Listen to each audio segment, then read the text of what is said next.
Quantum physics एक ऐसा शब्द है जिसे सुनकर कई लोगों के पसीने छूटने लगते हैं, क्योंकि उनका मानना है कि यह विषय हमारी समझ से परे है। परंतु यह कोई कठिन विषय नहीं है, बस थोड़ा अजीब है। अगर आपने जान लिया कि क्वांटम फिजिक्स क्या है तो आपकी रुचि उसमें बढ़ जाएगी। तो फिर चलिए आज मैं आपको बताता हूँ क्वांटम फिजिक्स की अद्भुत दुनिया के बारे में। What is quantum physics? Quantum physics क्या है? आपने अणु, परमाणु, इलेक्ट्रॉन, प्रोटॉन जैसे शब्द तो सुने ही होंगे। यह सारी चीजें बहुत छोटी होती हैं, बहुत ही ज्यादा सूक्ष्म। 20वीं सदी तक यह माना जाता था कि ब्रह्मांड की सबसे छोटी चीज परमाणु है और इसी से सब बना हुआ है। लेकिन साल 1900 में मैक्स प्लांक नाम के वैज्ञानिक ने ब्लैक बॉडी रेडिएशन का प्रयोग किया। इस प्रयोग में प्लांक को एक अजीब चीज दिखी। उस समय यही माना जाता था कि प्रकाश सिर्फ तरंग से मिलकर बना होता है, लेकिन प्लांक ने देखा कि प्रकाश उसके प्रयोग में एक पार्टिकल की तरह बर्ताव कर रहा है। उसी प्रयोग पर से प्लांक ने अनुमान निकाला कि प्रकाश पूरी तरह ऊर्जा का ना बना होकर छोटे छोटे ऊर्जा के भाग से बना हुआ है, जिसे उसने क्वांटम नाम दिया। बस यहीं से शुरू हुआ क्वांटम फिजिक्स। इसके बाद कई वैज्ञानिकों ने क्वांटम फिजिक्स में भाग लिया और कई खोजें की। इन खोजों में प्रोटॉन और इलेक्ट्रॉन भी थे। ये पार्टिकल परमाणु के अंदर पाए गए, जिससे यह साबित हो गया कि पदार्थ की सबसे छोटी चीज परमाणु नहीं बल्कि यह पार्टिकल है। फिर आगे समय के साथ ऐसे कई माइक्रो पार्टिकल की खोज हुई, जैसे न्यूट्रॉन, पॉजिट्रॉन, फोटोन। अब जबकि इस तरह के कई क्वांटम पार्टिकल की खोज हुई तो उन पर रिसर्च होने लगी। रिसर्च करने पर पता लगा कि यह माइक्रो पार्टिकल अजीब तरह से बर्ताव कर रहे हैं। इतने छोटे स्तर पर फिजिक्स के सामान्य नियम काम नहीं करते थे। इन पार्टिकल्स को जरूरत थी नए सिद्धांतों की, इसलिए इसका एक अलग मॉडल बनाया गया, जिसे स्टैंडर्ड मॉडल नाम दिया गया। तो बस परमाणु के बाद के इन्हीं माइक्रो पार्टिकल्स की दुनिया को क्वांटम फिजिक्स कहा जाता है। अब पहले कुछ शब्दों को समझते हैं। क्वांटम फिजिक्स भौतिक विज्ञान की एक शाखा है, जिसमें क्वांटम थ्योरी के आधार पर माइक्रो पार्टिकल का अभ्यास किया जाता है। हिंदी भाषा में इस शब्द का अर्थ सूक्ष्म भौतिकी होता है। क्वांटम यह शब्द मैक्स प्लांक द्वारा दिया गया है। प्रकाश के छोटे छोटे बंडलों को उन्होंने क्वांटा नाम दिया था। विज्ञान की इन माइक्रो पार्टिकल्स की दुनिया में हमारे सामान्य दुनिया के नियम काम नहीं करते। इसी वजह से एक नई थ्योरी को सामने लाया गया है, जिसे क्वांटम फील्ड थ्योरी कहा जाता है। यह थ्योरी हमें माइक्रो लेवल पर एनर्जी और पार्टिकल्स के स्वभाव और उनके व्यवहार को समझने में मदद करती है, जो कि उन रहस्यमय प्रयोगों पर आधारित है जिनके बारे में अब हम जानेंगे। Double slit experiment. यह प्रयोग समझाना क्वांटम फिजिक्स के लिए जरूरी है। साल 1805 में एक वैज्ञानिक ने यह प्रयोग किया था। प्रयोग कुछ ऐसा था कि पहले एक गन रखी जिसके अंदर से प्रकाश निकलता हो, फिर बीच में एक प्लेट रखी। इस प्लेट के अंदर 2 स्लिट थी और ठीक उसके सामने दूसरी तरफ एक बोर्ड को रखा गया था, जिस पर प्रकाश पहुंचने वाला था। जब प्रकाश को गन से निकाला गया, वो प्रकाश उन स्लिट में से निकलकर सामने रखे बोर्ड पर जा गिरा। लेकिन इस बोर्ड पर प्रकाश स्लिट जितनी जगह में ना रहकर उसके आसपास के विस्तार में भी फैल गया। इससे साबित हुआ कि प्रकाश का स्वभाव वेव जैसा है। तरंगे पानी की लहर जैसी होती हैं। तरंगे या तो पूरी होती हैं या तो होती ही नहीं। आप अभी अपने मन में पानी की लहरों को सोचिए। क्या आप उनमें से किसी लहर को कह सकते हैं कि यह आधी लहर है? नहीं, ऐसा होना संभव नहीं है। बस कुछ ऐसा ही तरंगों के लिए होता है। तो जब प्रकाश को स्लिट में से निकाला गया तो प्रकाश के अंदर की तरंगे विस्तृत हो गईं, यानी डिटेल्ड हो गई। इसी वजह से बोर्ड पर प्रकाश कई जगहों पर दिखा। अगर प्रकाश पार्टिकल होता तो प्रकाश सिर्फ स्लिट जितनी जगह पर ही दिखता। बस यहीं से निश्चित हुआ कि प्रकाश वेव है। परंतु साल 1900 में मैक्स प्लांक ने कहा कि प्रकाश ऊर्जा का ना बना हुआ होकर ऊर्जा के छोटे छोटे बंडलों से बना हुआ होता है। साथ ही उसका प्रयोग यह भी दिखाता था कि प्रकाश ने पार्टिकल की तरह व्यवहार किया। इसी वजह से डबल स्लिट एक्सपेरिमेंट को दोबारा किया गया, लेकिन तब भी परिणाम वही मिले जो पहले मिले थे, मतलब कि प्रकाश तरंग की तरह ही दिखा। लेकिन फिर एक बार इस प्रयोग को किया गया, और आखिर ऐसा क्यों होता है वो जानने के लिए प्लेट के पहले एक सेंसर को रखा जो निकलने वाले प्रकाश को देखने वाला था। पर जब यह प्रयोग को किया गया तो वैज्ञानिक दंग रह गए। इस बार बोर्ड पर प्रकाश वेव की तरह नहीं बल्कि पार्टिकल की तरह दिखा। प्रकाश आसपास न फैलकर सिर्फ स्लिट जितने विस्तार में ही रहा। वैज्ञानिक इस प्रयोग से कुछ और ही उम्मीद कर रहे थे और उनको मिला कुछ और ही। यह कोई आम बात नहीं थी क्योंकि इस बार कई रहस्य सामने आने वाले थे। वजह थी प्रकाश का पार्टिकल की तरह व्यवहार करना। लेकिन सवाल उठता है क्यों पहले प्रकाश वेव की तरह दिखा और बाद में पार्टिकल की तरह। एक ही चीज डुअल नेचर की कैसे हो सकती है?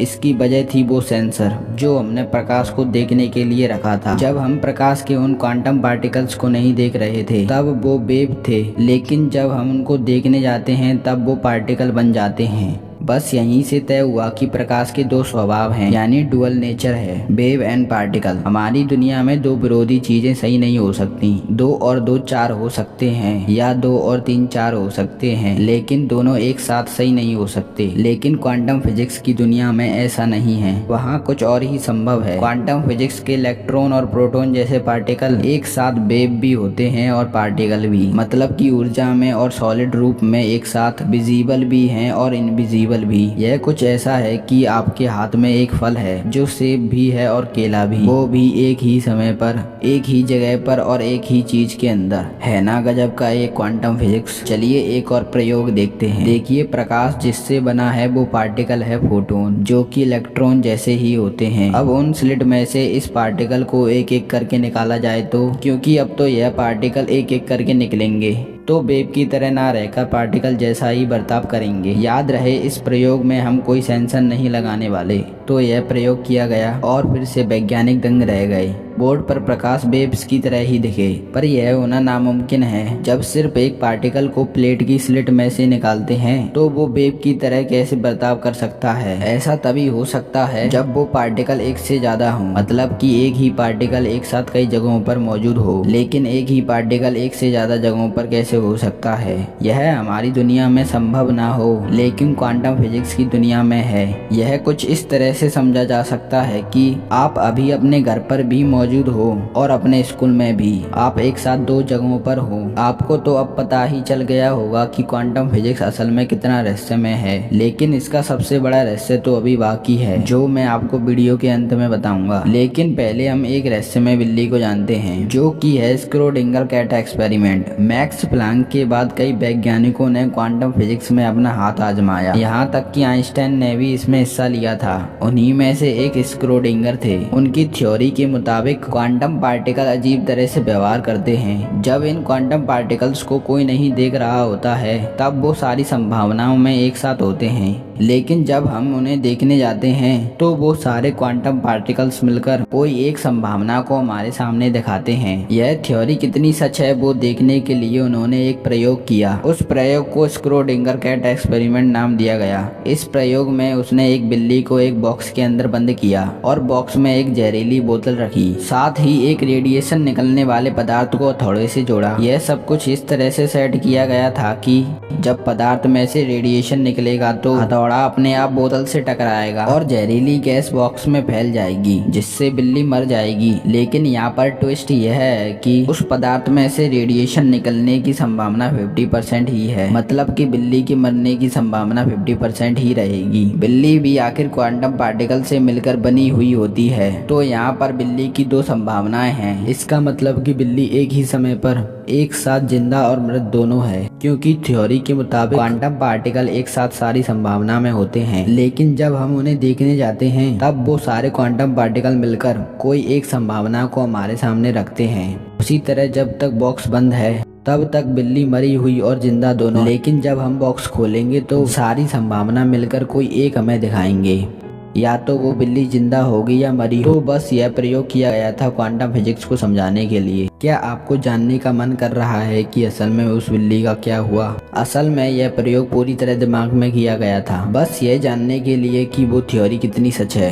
लेकिन थ्योरी का कुछ मतलब नहीं निकला और यह प्रयोग जिसने किया था उसे क्वांटम फिजिक्स बेजामारी वाला लगा और वो दूसरी खोज में चल पड़ा। यह प्रयोग जिस थ्योरी के लिए किया गया था उस थ्योरी को आज नकारा जा चुका है, क्योंकि बिल्ली के मरने की संभावना उस हथौड़े, बोतल और पदार्थ सब पर थी, क्योंकि ऐसा हो सकता है कि उसमें से कुछ चीजें ठीक से काम ना करें, जिससे हम यह कह सकते हैं कि सिर्फ देखने वाले पर ही बिल्ली का आधार नहीं रहता। और दूसरी बात ये कि बिल्ली खुद यह सब देख रही थी, तो क्वांटम पार्टिकल्स को देखने वाला कोई नहीं था।